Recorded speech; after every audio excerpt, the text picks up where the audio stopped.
United States has been played beautifully like a fiddle because you had a different kind of a leader. We're not going to be played. Things have changed very radically from a few months ago. We're setting up meetings now. We're down to 2 countries. As to a site, something very dramatic could happen. We're committed to achieving permanent, verifiable, irreversible dismantling of North Korea's weapons of mass destruction programs without delay. It's certainly something that I hope I can do for the world.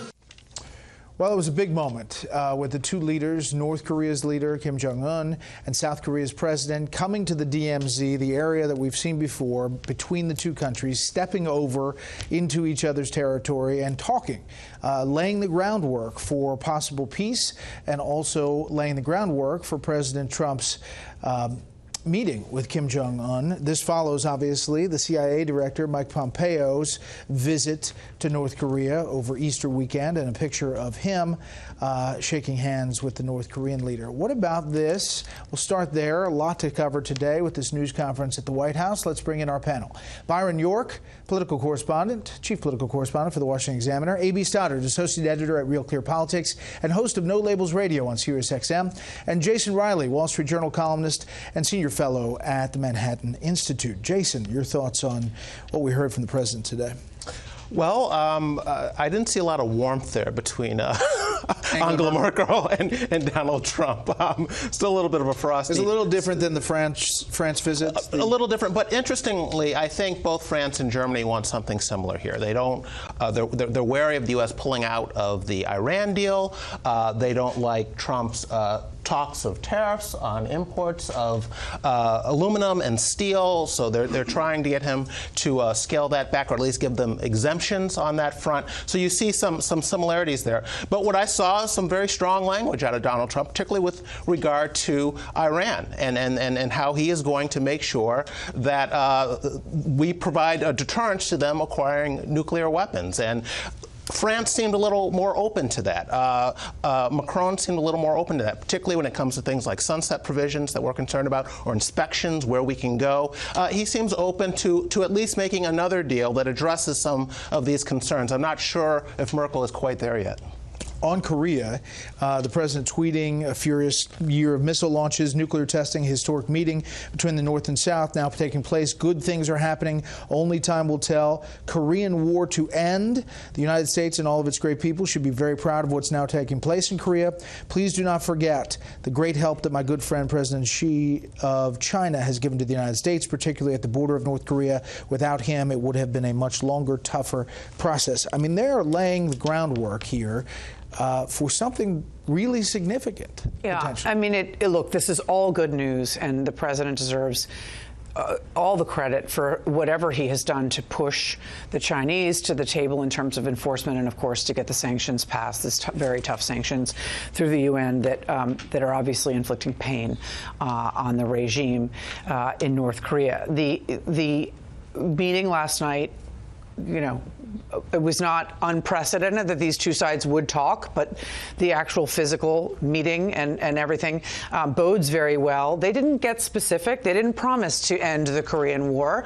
We don't know exactly what they didn't commit to any pledges, but it's very, very hopeful. And I thought it was very interesting that the president took pains to credit President Xi for really for enforcing the sanctions and for being a credible partner.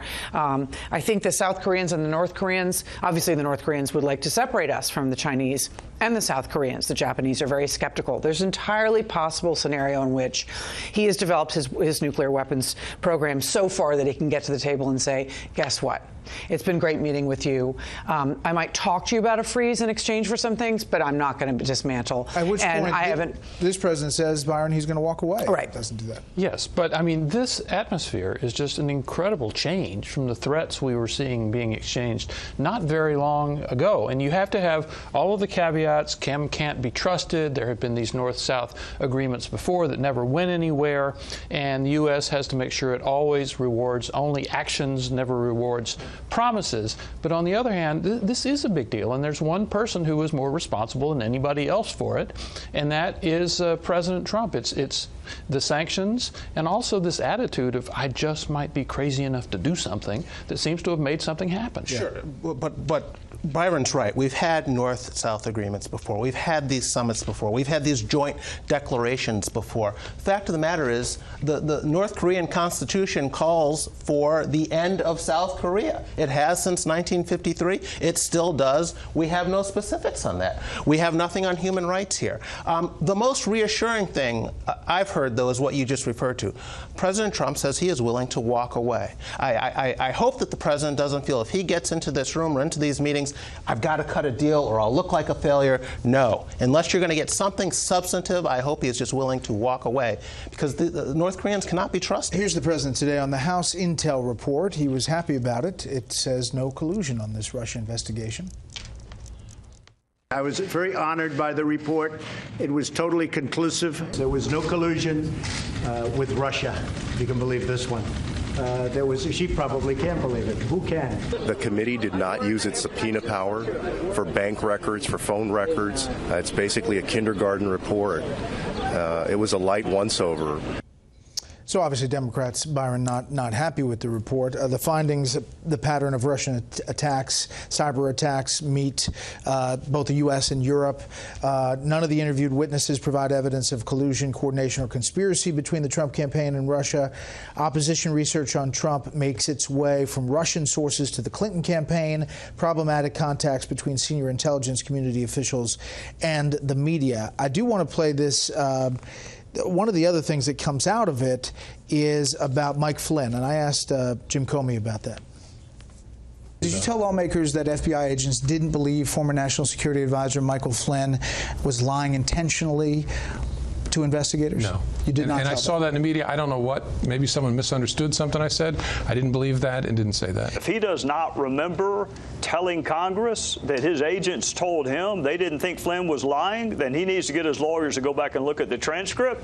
We did not mishear. Maybe he misspoke, but that's in the transcript. So in this report, General Flynn pleaded guilty to making a false statement to the Federal Bureau of Investigation regarding his December 2016 conversations with the Russian ambassador, Kislyak, even though the Federal Bureau of Investigation agents did not detect any deception during Flynn's interview. Byron. Well, James Comey has denied this a couple of times so far. It has been reported, I reported it not too long ago, that in this meeting in March of 2017, Congress had been demanding briefings from Comey, and he indeed told them that. The key word here is transcript. That's what Trey Gowdy was talking about. His meeting with the House Intelligence Committee was transcribed.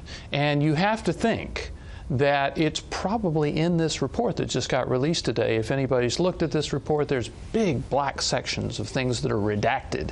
And the House committee said not all of this stuff is classified, and we're going to release a less redacted version of it in the near future. Quickly, AB, even Gowdy has said, listen, Mueller is the big kahuna here because there were witnesses they wanted to talk to, they didn't talk to in this House Intel report. Yeah, there are just things that Mueller can do that these committees on Capitol couldn't do, and the process broke down. It was a tainted partisan process. This report is not credible. I don't give any credence to the Democratic report. We should all be waiting for what Bob Mueller comes up with.